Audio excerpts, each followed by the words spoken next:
are leaving the agriculture sector and they're moving into service-oriented sectors. But the concern is that the sectors that they're moving in are not of high productivity. They're low productivity, maybe running a kiosk or maybe selling telephone credits and so forth, which is being seen as a negative impact on agriculture. Would you wish to comment on that, Vinay?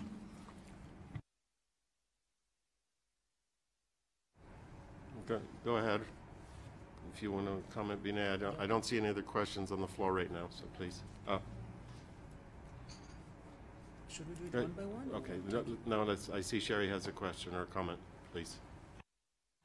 Thanks very much. Like Darlington, I'll jump in and sort of break the ice. I thought that Vinay puts, well, all the speakers did a great job, thank you, and put really interesting ideas and things for us to discuss on the table. Let me just start a little bit with one of the things that Vinay left us with as a question, which is whether or not services can leapfrog into development and whether or not we need manufacturing or not in order to go into a more service-intensive kind of production and trade structure. And I think this is a really fascinating question. And I, of course, being a strong advocate for services, am very keen on the important role that services can play in the economy and how they're key, absolutely critical for innovation and all the rest. But I have had others reply to this kind of thought and suggestion that I've also made in the past by saying, yes, but a lot of services are actually intrinsically linked to infrastructure that has to be built out for the services to be delivered efficiently, such as in the area of telecommunications. We need, before we need fixed line, now we don't necessarily need fixed line equipment so much, but we definitely need fiber optic cables and all kinds of build out for interconnection. In the area of energy services, we definitely need networks of certain types to supply either water services or electricity. In the area of health services, we need hospitals.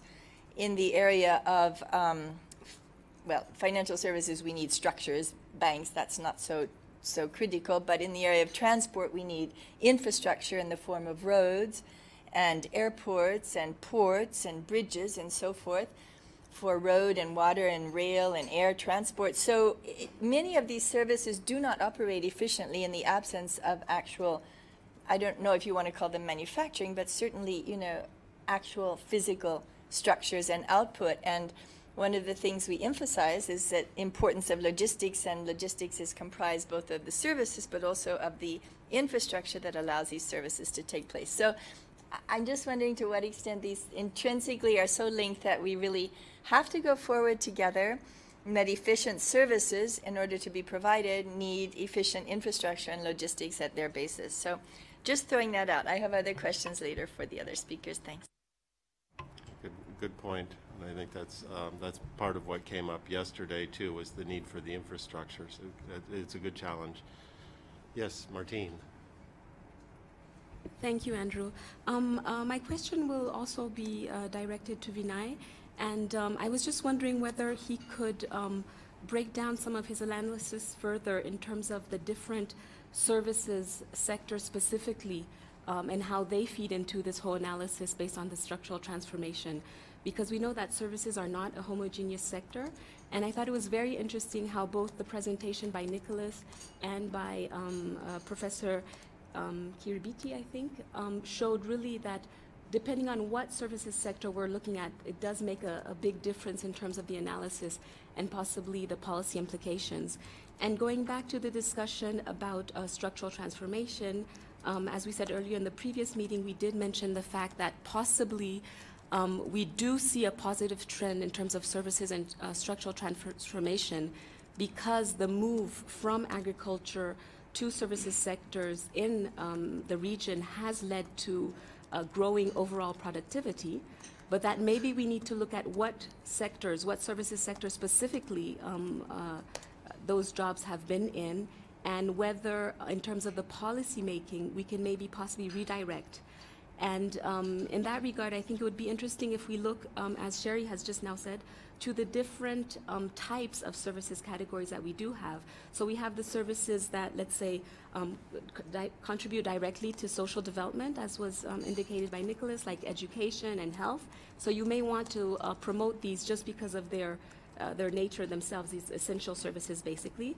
You have those that contribute to your exports, again, maybe transport, ICT. You have those that are inputs to other sectors, you have producer services, and then the contribution to employment. And there, if you could just maybe also come back to your point about employment, the type of jobs that you are looking at in terms of services, and comparing those to manufacturing. Because I think also one of the policy objectives that a government can have in terms of the services sectors with respect to sustainable development has to do with the number of jobs. And possibly those services sectors where you have scope for high employment in terms of numbers may not be those that are more skill intensive. So there may be some trade-offs. So if you could just maybe give us a bit more about distinguishing the services sectors in terms of the policy making and prioritization. Thank you. Yes, sir. Thank you. Maybe a small clarification from Vinay, again in the context of the leapfrogging. I would wish to, get more input in terms of when we are proposing leapfrogging from the policy point of view. Are we also saying that now we re-engineer our policies, and particularly in terms of resource allocation, that now we focus more on services rather than manufacturing? I think we need to get more clarification on that. Thank you.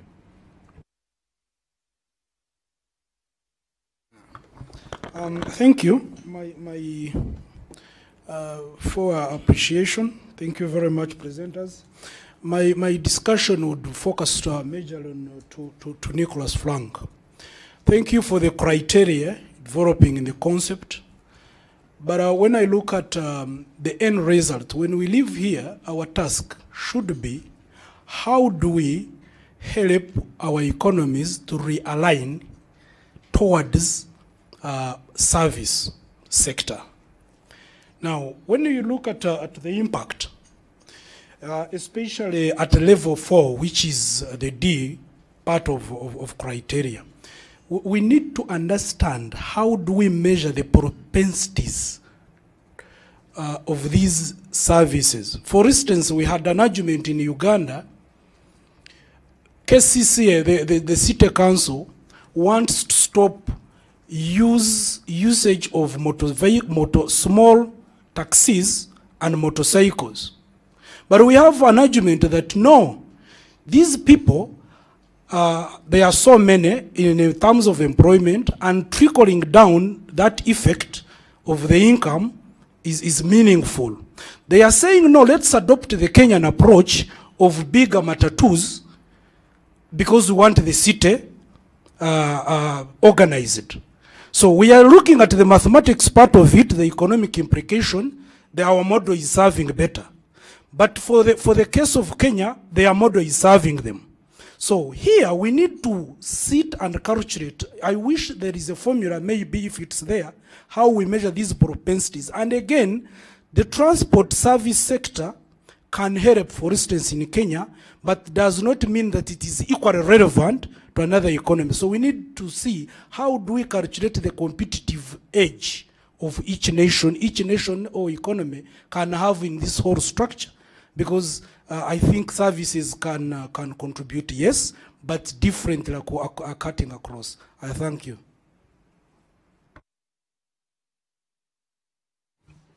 Thank you, presenters.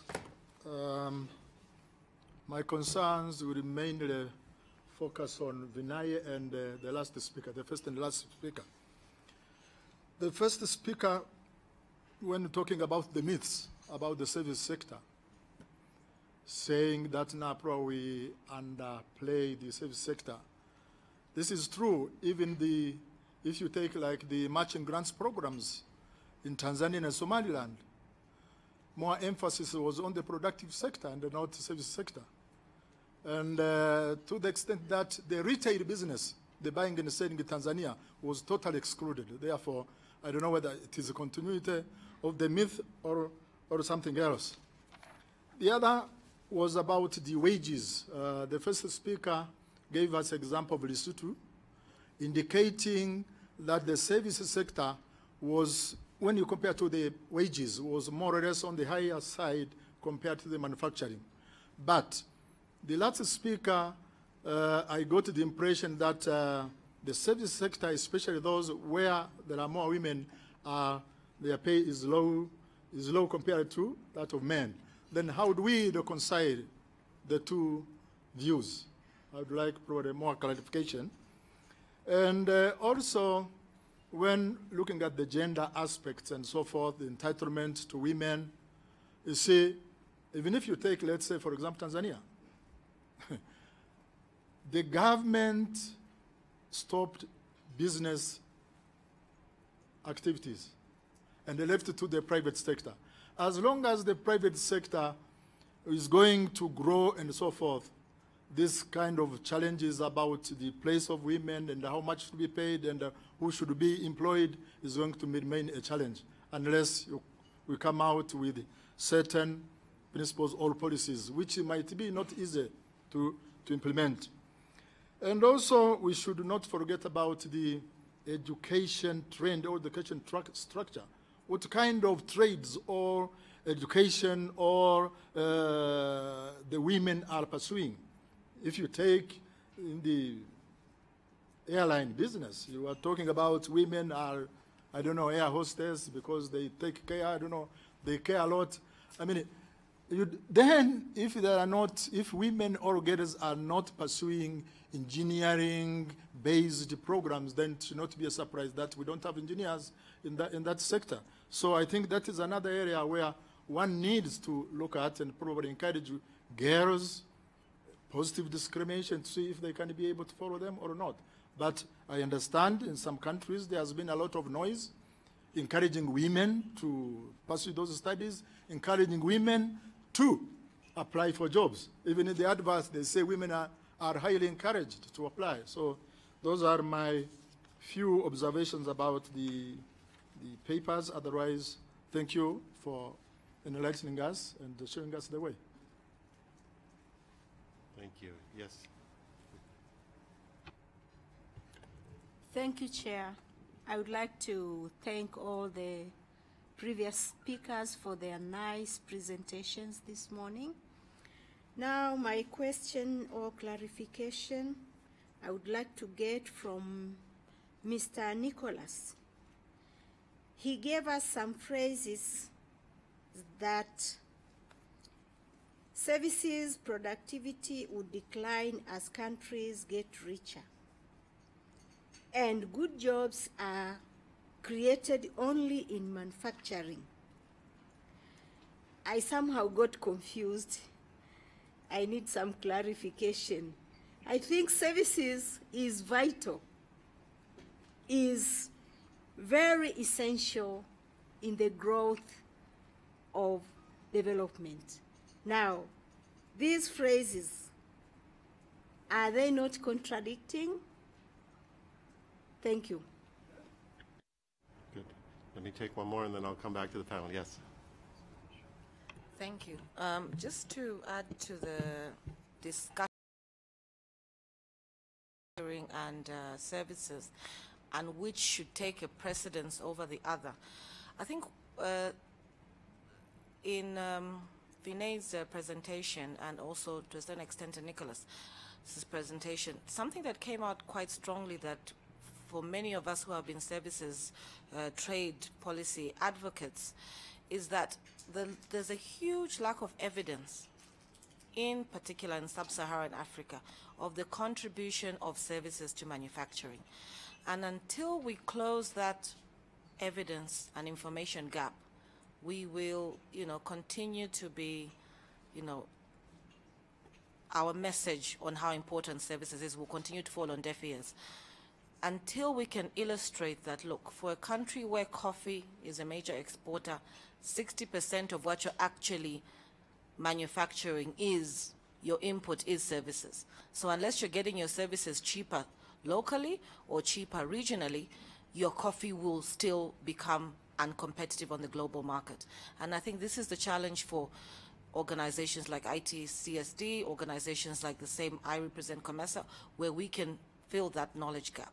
So it's not a question of is it either manufacturing or services, no. It's the question of the interrelation between the two. That's where we need to take this discourse.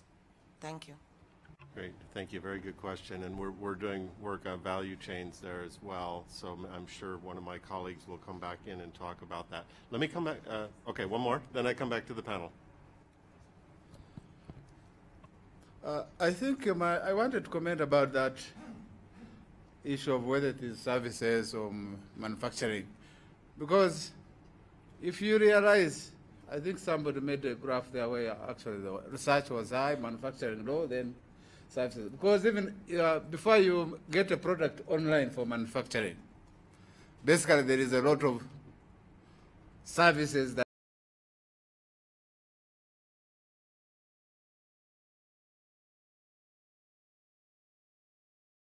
get a smartphone, it becomes just a product manufactured.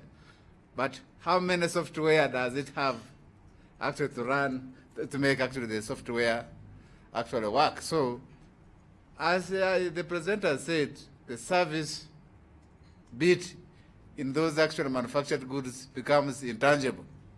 We only see the finished product. But then even after you have got the product on market, there is a lot of after-sales service, maintenance, marketing, all that. So as somebody says, you cannot say actually we either concentrate on manufacturing or services, because in most cases actually they go hand in hand. It is a question of what kind of actually services or manufacturing are you promoting as a government? What policies do you have to promote actually that, the two actually jointly? I think that is my... Thank you, good comment. So let me keep that window open just a little bit, because I've gotten several on services and manufacturing before I come back to the panel. Just on that balance, is there anybody that wants to throw anything into the mix before I come back to the panel? Services, manufacturing? No? Okay, let me come back to our presenters, and I'll just ask them to speak in the order in which they originally presented. Thank you, Andrew. Thank you for these very interesting questions. I'm glad that, even though that was not intended, my discussion of services versus manufacturing, I didn't present it really in that way, but I'm glad that this has piqued your interest. Let me start with the last comment that was made, and I'm glad that you actually made this point.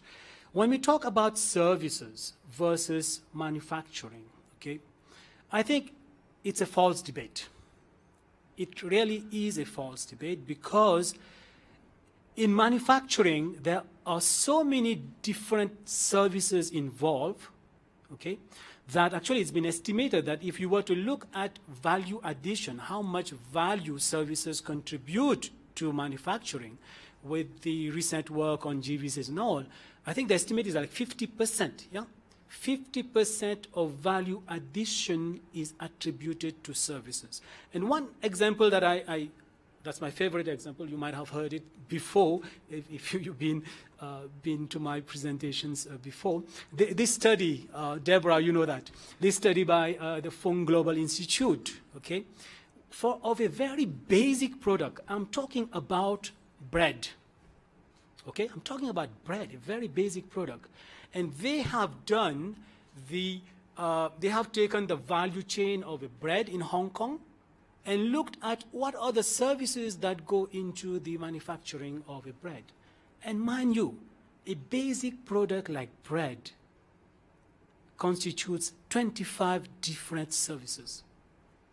And these services contribute 75% to the value of bread.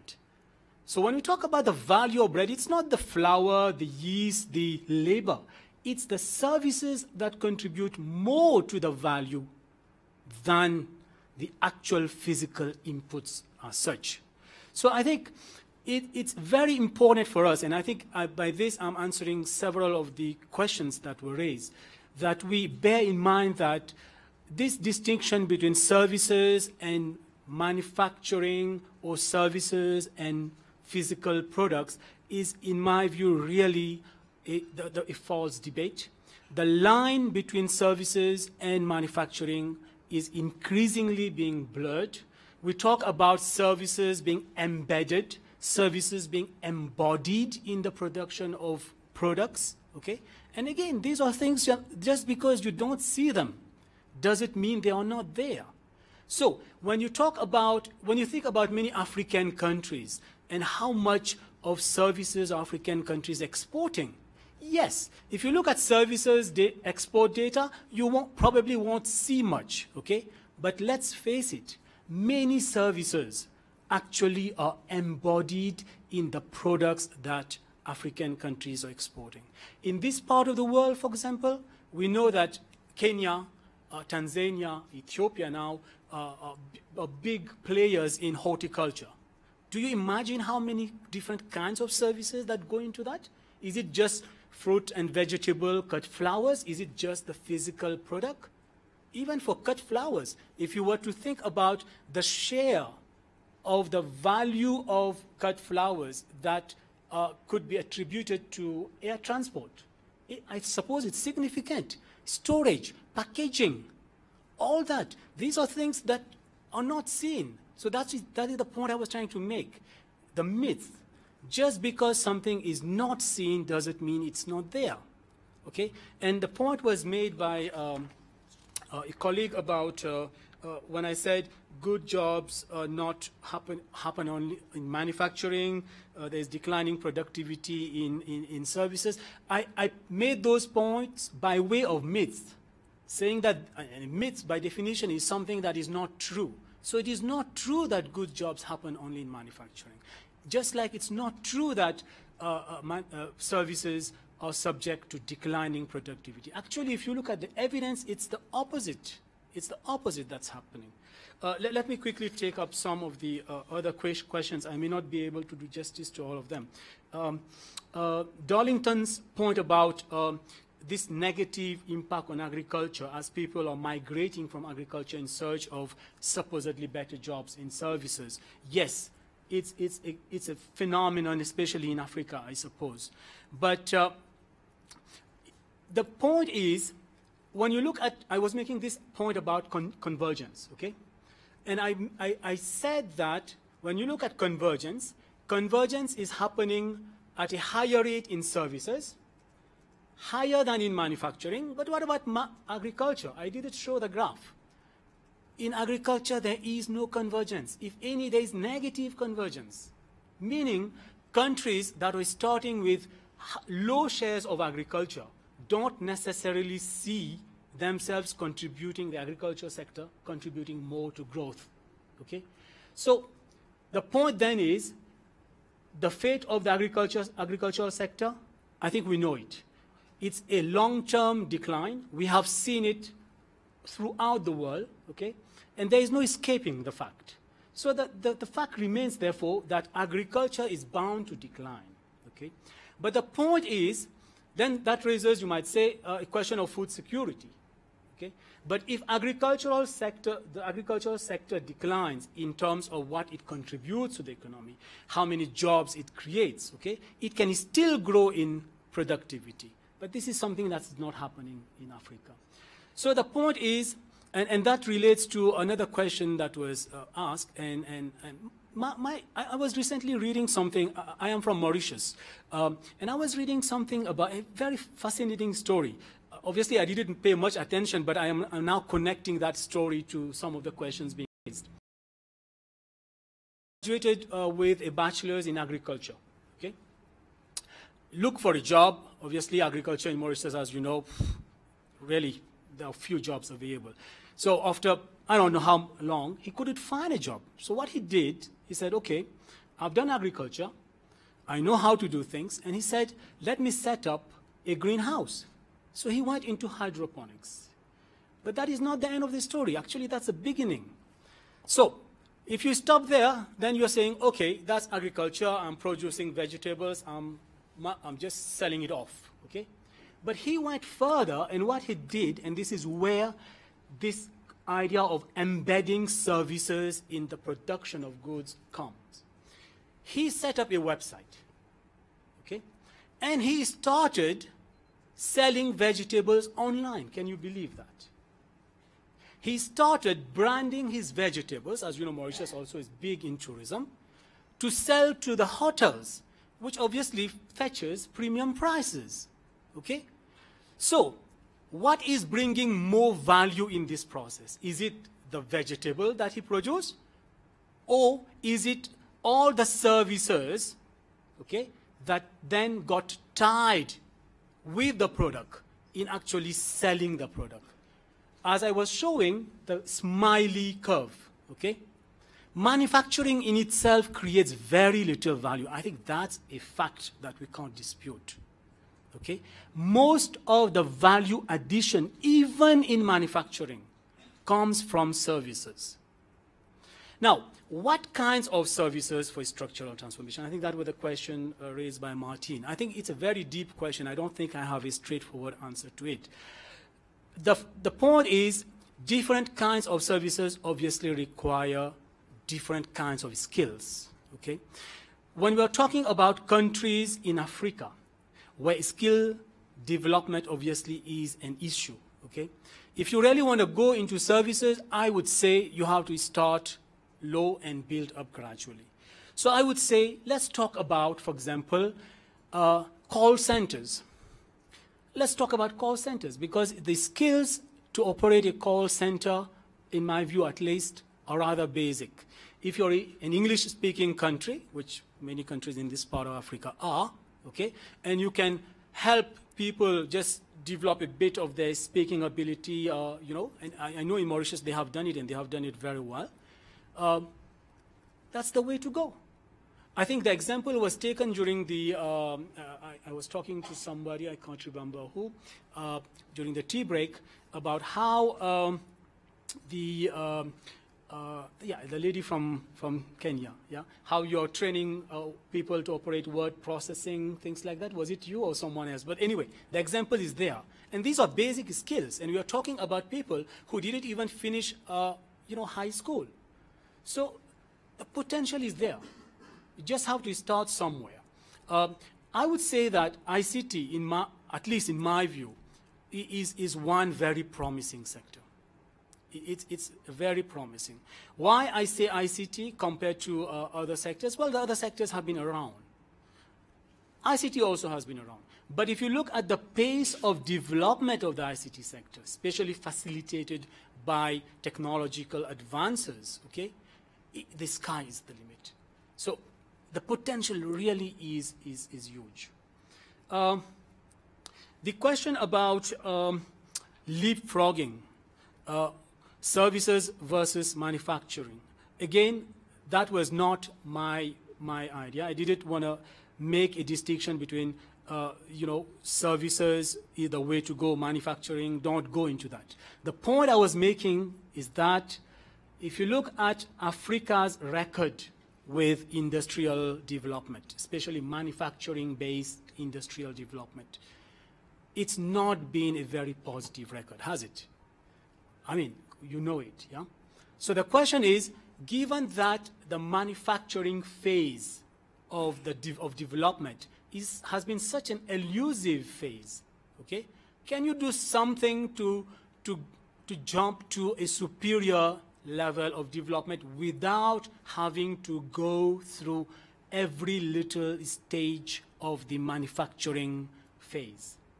And the answer is, yes, I think it's feasible. I think it can be done. It can be done. So services can provide that sort of scope. And as I was trying to demonstrate, it's a sector that, contrary to what people think, is high productivity. Okay, it employs many women. Well, and then the question was about jobs and wages, and I think the point was made about when I presented that slide with jobs, with wages in Lesotho, in manufacturing being lower than in services, which might seem like contrary to what Tabitha was talking about. Well, again, you have to go a bit deeper to understand what's happening there. In Lesotho, as you know, the manufacturing, the clothing sector employs 80% of women, okay? 80% of women. So if the wages are low, in my view, obviously I haven't done the research, so I can't say for sure, but it does seem like the wages are low precisely because of the preponderance of women there. So the question of gender bias. So let me stop there. There might be some questions that I might not have answered adequately, but we can always discuss those. Thank you. Yeah, thank you. We can, sorry, just keep moving so that we can have another round of questions as well. Thank you. To address the point the gentleman raised about realigning economies, I agree with Vinay. This is a very complex topic, and I don't think there's a single answer to it. But there are a number of factors that I think do come into play. As Sherry pointed out, backbone infrastructure is incredibly important. It seems difficult, to my mind, to be able to develop a service, to develop, for example, ICT services if you don't have adequate broadband connections. It just seems impossible. Similarly, if you're trying to develop financial services and you don't have the correct regulatory environment in place, that seems very tricky to do as well. So those are just two things I would flag: infrastructure and regulation, as playing major roles in structural transformation. I think there was a specific question about indicators for transport. If one is comparing, the performance of I think what you're describing is actually a subsector within transport. You could look at something like revenue generated by that subsector. You could look at the share of employment within the entire sector. So that will give you a kind of basis for comparison to see how much money is being generated, how many people are being employed. That said, given that you have 17 Sustainable Development Goals, a prioritization exercise has to occur at some stage. And in some cases, I think, by prioritizing one sector, another sector may lose out. So if we're talking about efficiency, if you're really trying to prioritize efficiency and productivity gains, it may be that a sector is inefficient and reform is needed to actually increase productivity within that sector.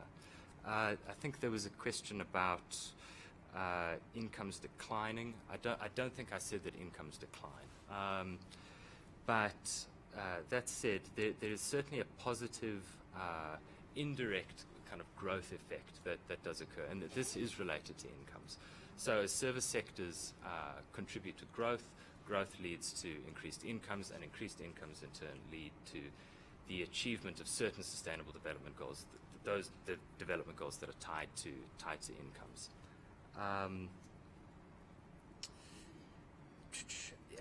For this question of services relationship to manufacturing, I would agree. This is not an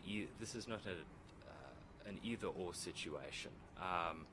I would not advocate abandoning manufacturing or abandoning agriculture, because what is clear is that as services become more efficient that feed into these sectors, those sectors in turn become more efficient.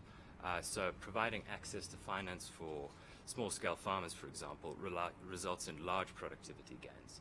So you haven't actually touched the agricultural sector directly, but this is an indirect effect of increasing the efficiency of your financial services, is you will have these resulting gains in the primary and secondary sectors. So, yeah. Thank you. Go, Tabitha, please. Yeah. I will respond to the questions on gender, and the first one was the issue to do with Lesotho, that Lesotho seems to be doing well in the services sector, and just like Vinay has said, the manufacturing sector is mainly textiles, and since it is female, dominated, you find that the wages are lower in the manufacturing than they are in the services. But now, coming to the questions specific to my presentation, there was the issue of the entitlements that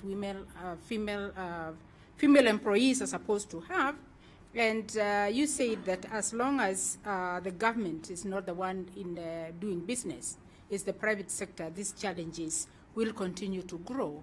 And I tend to think that there is a solution to that, because it is upon the government to come up with policies.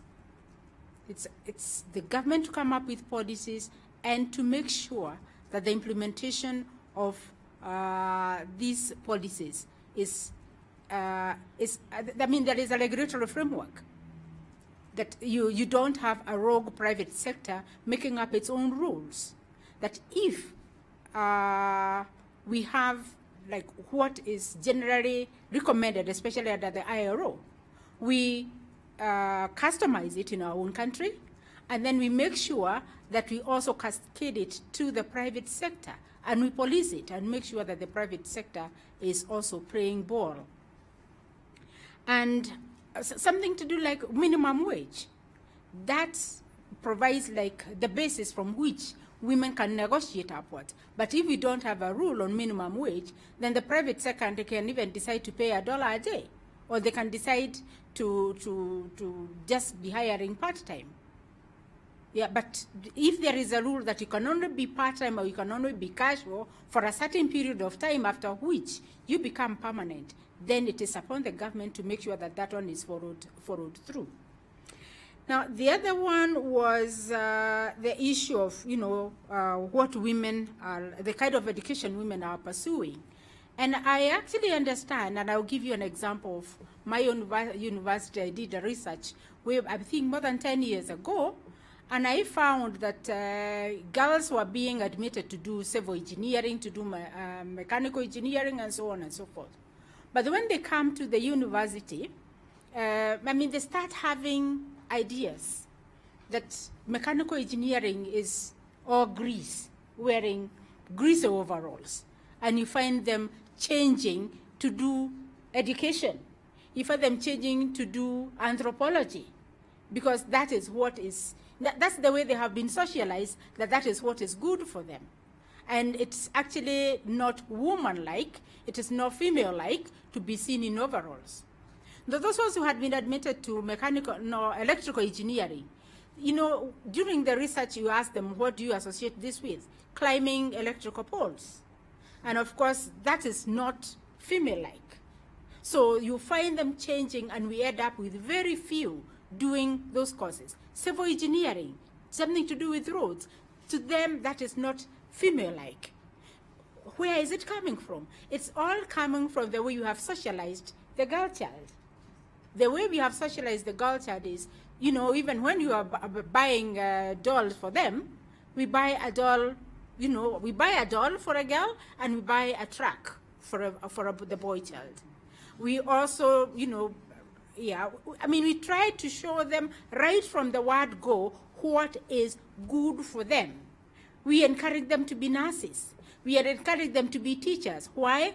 Because as a teacher, it will not conflict with your wives your role as a wife, your role as a mother, and so on and so forth. So right from the word go, we have actually socialized them towards doing those courses. And of course, the market responds the same way. If we have so many women who are nursing, who are nurses, then you'll find that the nursing profession is being paid poorly. And when men enter into such profession, we see wages rising. You see the wages rising. And of course now it is also turning that even when men enter, they enter nursing, they are now the ones who are union champions. They are the ones who are the secretary generals, they are the chairman of the nursing sector. Women have, they are abdicating, because when it comes to leadership, they usually always imagine that it's the men who are supposed to be the leaders. We have socialized them that way. So I think there is need to change right from where we socialize these kids. And there was also something else. In my study, I also found that in service institutions, for example, in the university, in my own university, you'll find that even when we have the gender rule, it's a public university, we have the gender rule.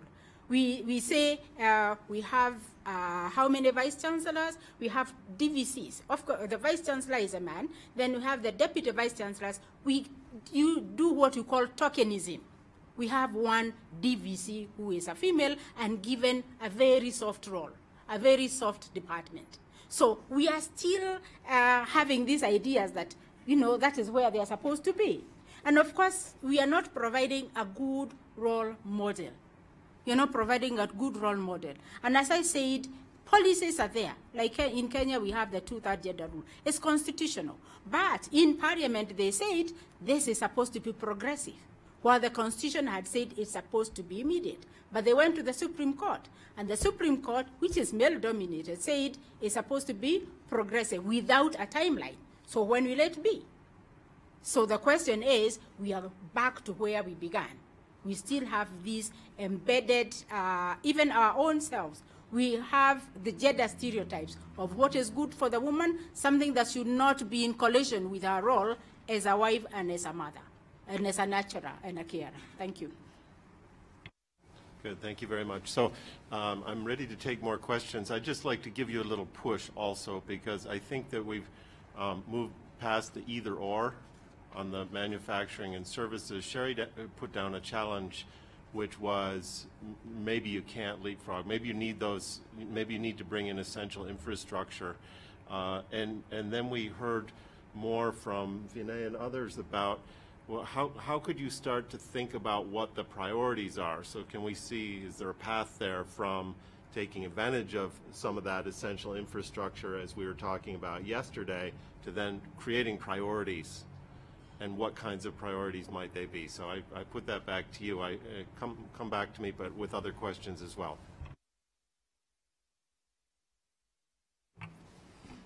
Thank you so much. I just have two brief questions. One is about gender and employment. There's this thing we have in East Africa, I don't know if it is beyond East Africa, whereby women have challenges in being employed just because employers tend to see that women have low output when they go into maternity, etc. And that has been a way of striking a balance, which is very difficult, by the way, of saying, for instance, I'll give an example of Rwandan perspective, whereby they had to strike a balance, or whereby they had to reduce the maternity period to enable the private players to employ women, just because employers think that when a woman gets into maternity leave, she spends a lot of time, yet an employer is supposed to be benefiting from the services of a woman. So how can we deal with this challenge? So my next question goes to the first presenter. So we've talked about a structural transformation, but we're forgetting one thing. How can we deal with enabling professional service providers to move beyond borders? This is a challenge because services are provided by professionals. But at the moment, if we begin with East Africa, we're implementing the Common Market Protocol, but if we go beyond East Africa, it is still very difficult for instance, a professional from Kenya to go and provide his or her services to either Zambia or another country, just because of these difficult laws we have in place, barriers. And these are the people who take services beyond the borders. So how can we deal with this challenge? Thank you. Great, thank you. Moving us into the trade space. Yes, ma'am. Sir, sorry. Thank you. I thought I should contribute a little bit to the debate on how to determine where to invest in services and to what extent relative to other sectors. Some years back in Tanzania, gold mining became a big industry, and it was contributing about 40% to foreign exchange earnings. And then people were asking themselves the question of, this is big money, how do we make Tanzanians share in it? And analysis revealed that the bulk of the costs involved in the mining sector was going to services. And there could be some of them very simple services, whether it's provision of food, water, vegetables, meat, whatever. And many of these services, provisions were coming either from Kenya or from South Africa. Some of them are very sophisticated services related to actual process of mining.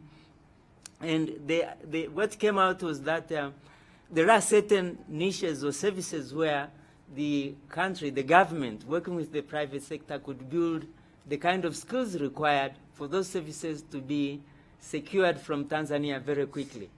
And the size of the mining industry will determine the kind of demand for those services. And the same picture is appearing again now. We are talking of oil and gas in the whole of East Africa. And again, the biggest way for citizens to share and to participate in the industry is the provision of those services that are necessary to deliver the final product wherever it's going. And that is the message. Even in agriculture, we are looking, in Tanzania, we are saying we want to produce 1 million tons of rice a year for export.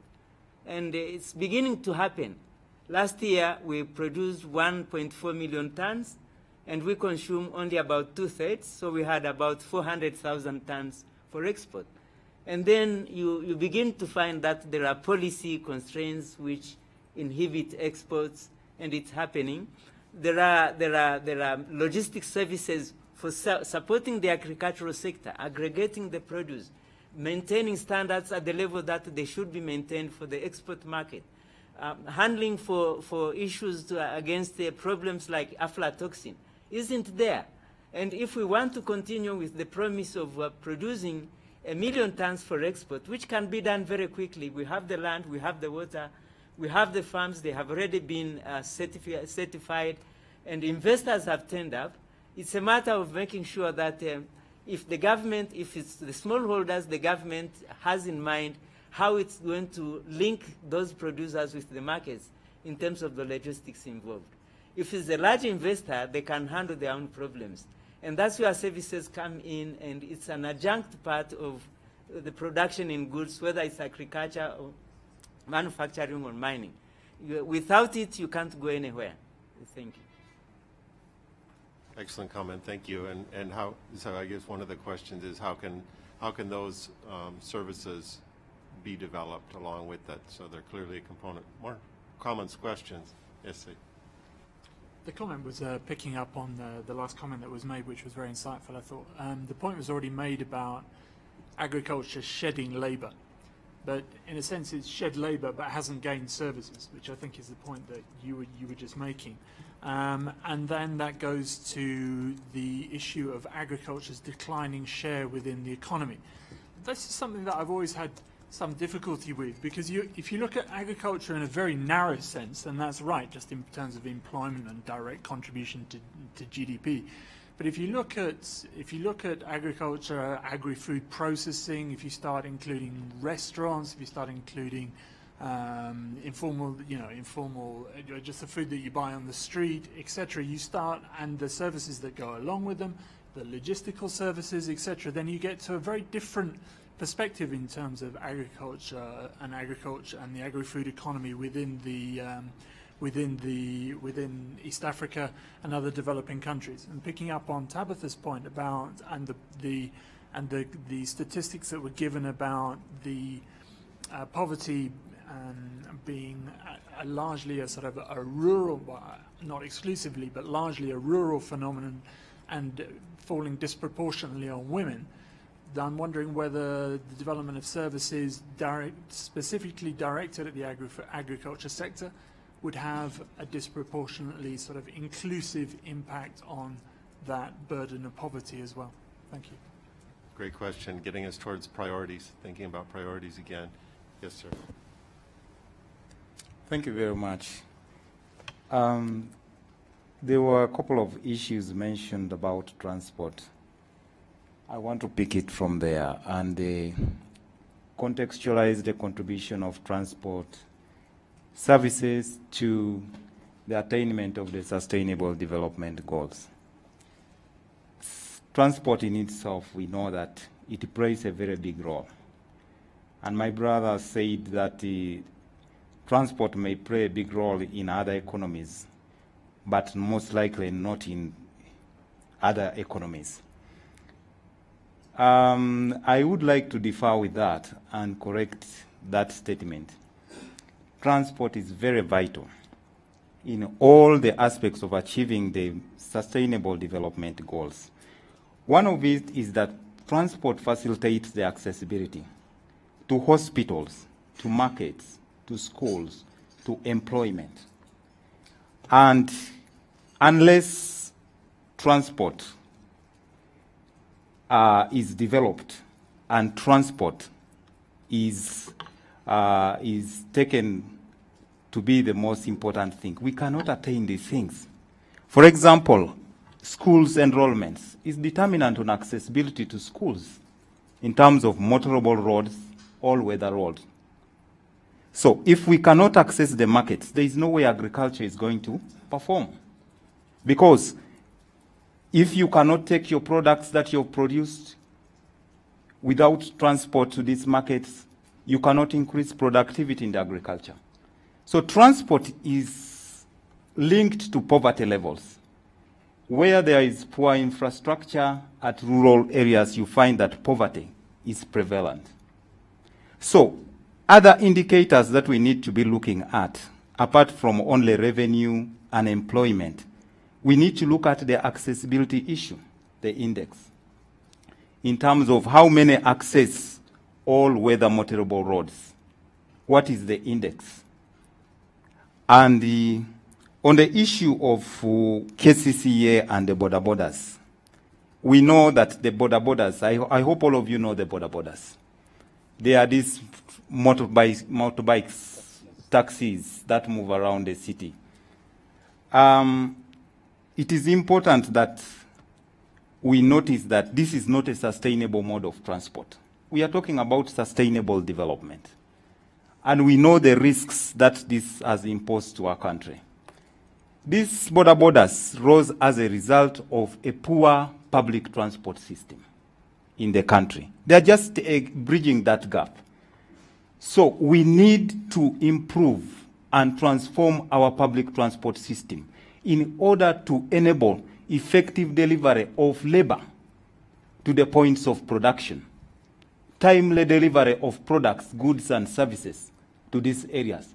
Unless you have a good transport system, you may not be able to develop. Because people cannot access schools, people cannot access medical services, people cannot access markets at the time. So it is important for us to think and agree that we need a regulated sector, whereby these border borders should be regulated and they should be controlled, so that we can have a better public transport. So we are working towards transforming the public transport system. If I may pose a question, tell me which country in the world has developed with a poor transport system. You can't develop. It is not there. So these are the issues that we need to be looking at. Thank you very much. Good. Very, very clear statement for transport. It makes me also ask, so where does the capital come from?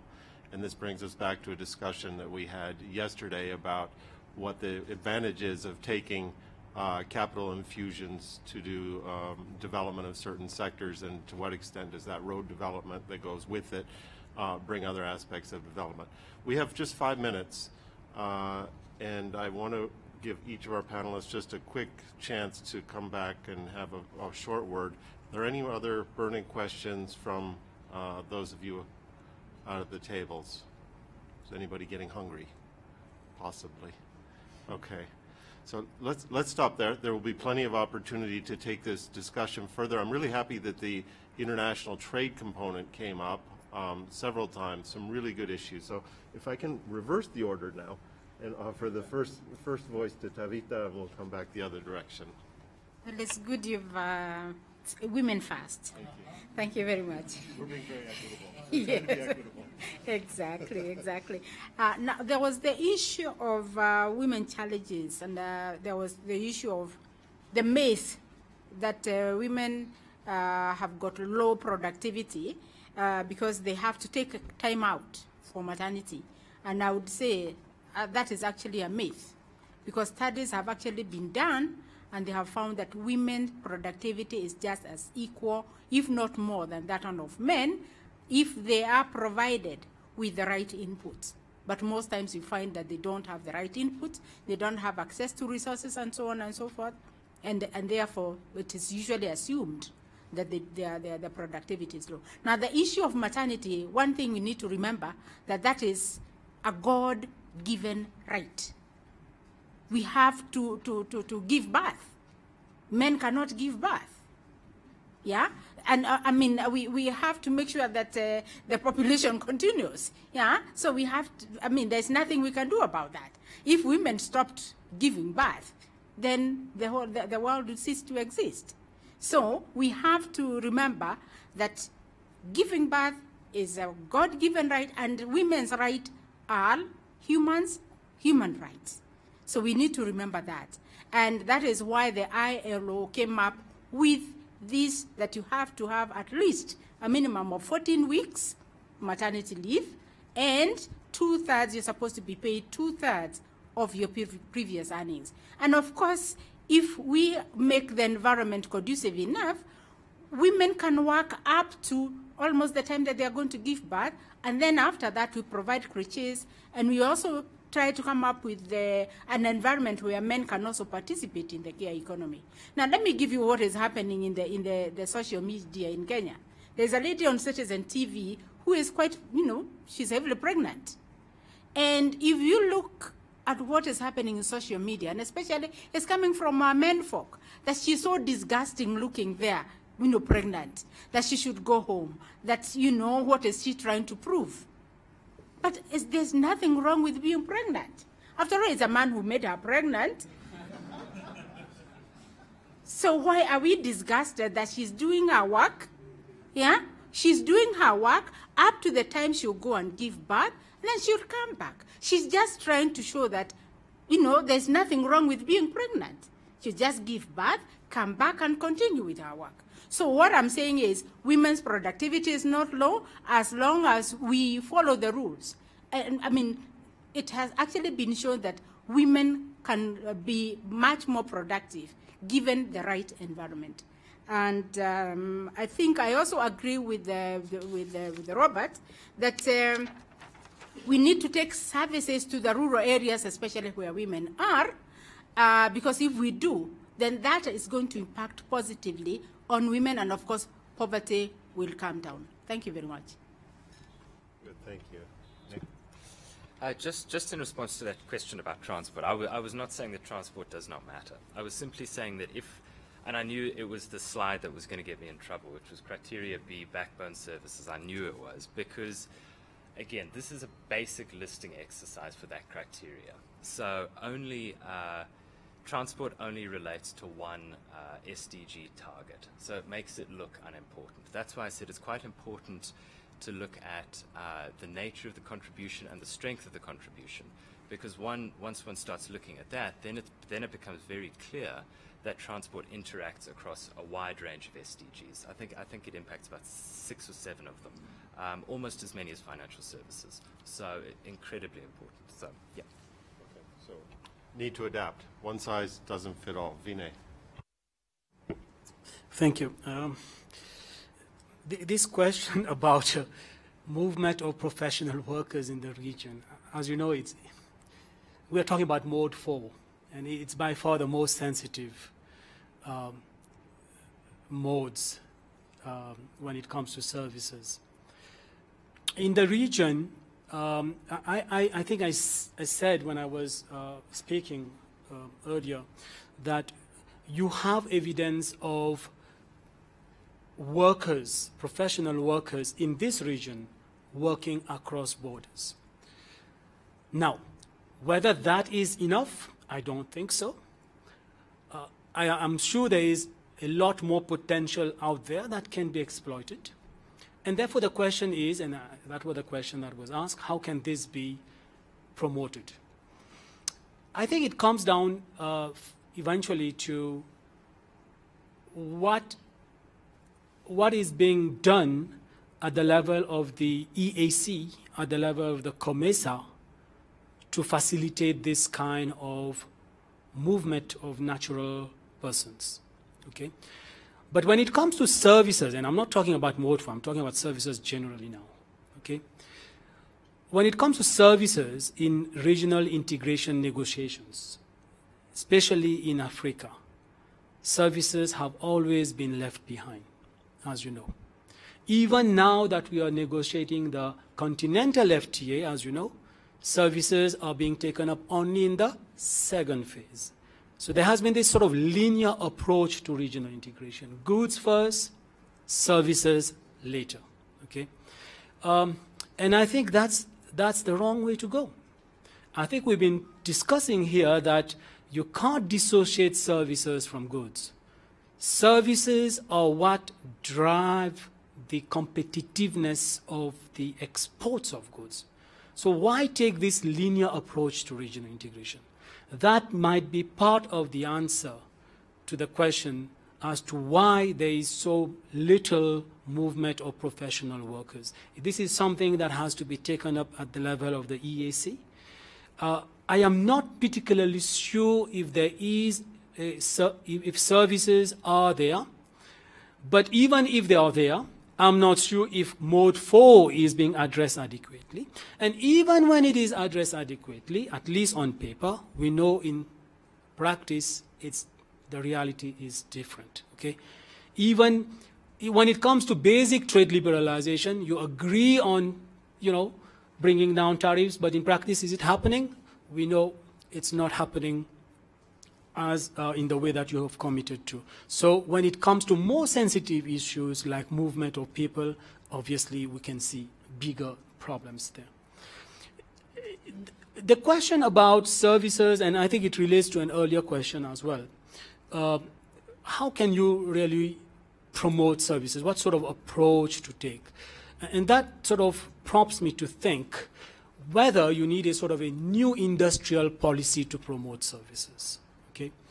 And my answer is, as you know, industrial policy has always been sort of questionable, to raise eyebrows, and so I would say that you have to tread carefully. One approach should be to address horizontal measures. Okay? For example, when it comes to improving institutions, improving services like internet access. Okay, the point was being made by Sherry that, and I think that was very well said, Sherry, that good services require good infrastructure.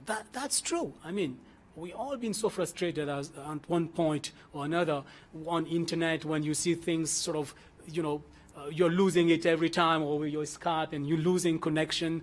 And so that's a question of infrastructure. And if you really want to go into services, infrastructure is obviously central, but it's different from manufacturing.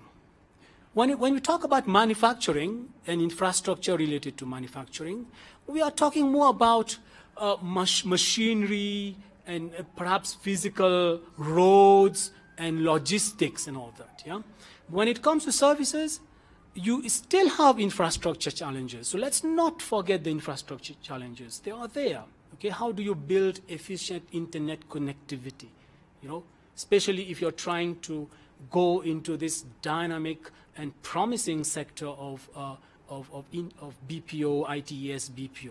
Okay, so that's a challenge. So my sort of suggestion is that you should take a sort of a horizontal approach to it and try to improve services infrastructure horizontally and across the board rather than targeting specific sectors and trying to pick winners. I don't think that has worked. It has worked in some countries under very specific circumstances, and that is definitely something that we need to avoid.